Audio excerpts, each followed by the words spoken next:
ಗೋಹತ್ಯೆ ಈದ್ ಆಚರಣೆ ಅಥವಾ ಇಸ್ಲಾಂನ ಭಾಗ ಅಲ್ಲ, ಕಲ್ಕತ್ತಾ ಹೈಕೋರ್ಟ್ ಆದೇಶ. ಬಕ್ರೀದ್ಗೆ ಗೋವಧೆ ಮಾಡುವುದು ಹಬ್ಬದ ಅವಿಭಾಜ್ಯ ಅಂಗ ಅಲ್ಲ ಎಂದ ಕಲ್ಕತ್ತಾ ಹೈಕೋರ್ಟ್. ಬಂಗಾಳ ಸರ್ಕಾರದ ಗೋಹತ್ಯೆ ನಿಯಂತ್ರಣ ಆದೇಶಕ್ಕೆ ತಡೆ ನೀಡಲು ಹೈಕೋರ್ಟ್ ನಕಾರ.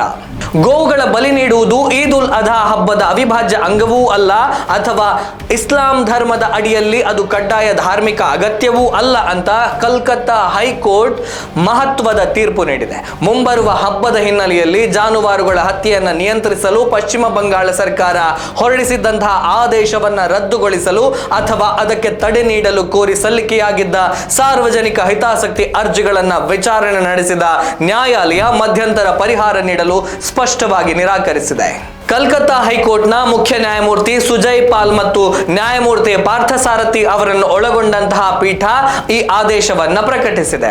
ಅಲ್ಲದೆ ಬಕ್ರೀದ್ ಹಬ್ಬವು ಮೇ 27-28ರಂದು ನಡೀತಾ ಇರುವುದರಿಂದ ಇದೇ ಕಾಯ್ದೆಯ ಅಡಿಯಲ್ಲಿ ವಿನಾಯಿತಿ ನೀಡಲು ಸಾಧ್ಯವೇ ಅನ್ನುವುದನ್ನ 24 ಗಂಟೆಗಳ ಒಳಗೆ ಪರಿಶೀಲಿಸುವಂತೆ ರಾಜ್ಯ ಸರ್ಕಾರಕ್ಕೆ ಸೂಚಿಸಿದೆ.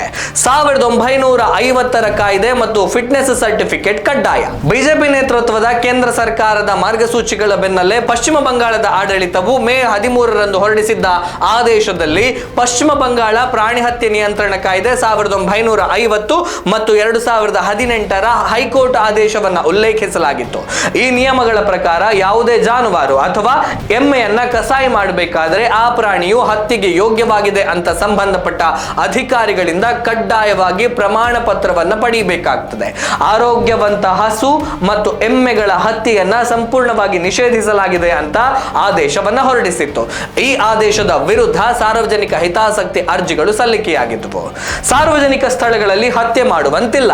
ನ್ಯಾಯಾಧೀಶರು ರಾಜ್ಯ ಸರ್ಕಾರಕ್ಕೆ ಮತ್ತೊಂದು ಪ್ರಮುಖ ನಿರ್ದೇಶನವನ್ನ ನೀಡಿದ್ದು, ಯಾವುದೇ ಕಾರಣಕ್ಕೂ ಸಾರ್ವಜನಿಕ ಮತ್ತು ಮುಕ್ತ ಸ್ಥಳಗಳಲ್ಲಿ ಪ್ರಾಣಿ ಹತ್ಯೆಯನ್ನ ಮಾಡಲು ಅವಕಾಶವನ್ನ ನೀಡಬಾರದು ಎನ್ನುವಂತ ಕಠಿಣ ನಿಯಮವನ್ನ ಆದೇಶದಲ್ಲಿ ಸೇರಿಸುವಂತೆ ಸೂಚಿಸಿದ್ದಾರೆ.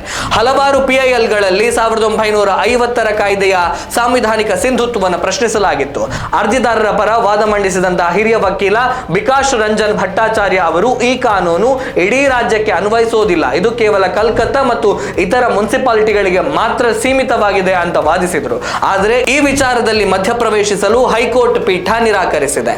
ಹೀಗಾಗಿ ರಾಜ್ಯ ಸರ್ಕಾರದ ಗೋಹತ್ಯೆಯ ವಿರುದ್ಧ ಆದೇಶ ಅಬಾಧಿತವಾಗಿದೆ.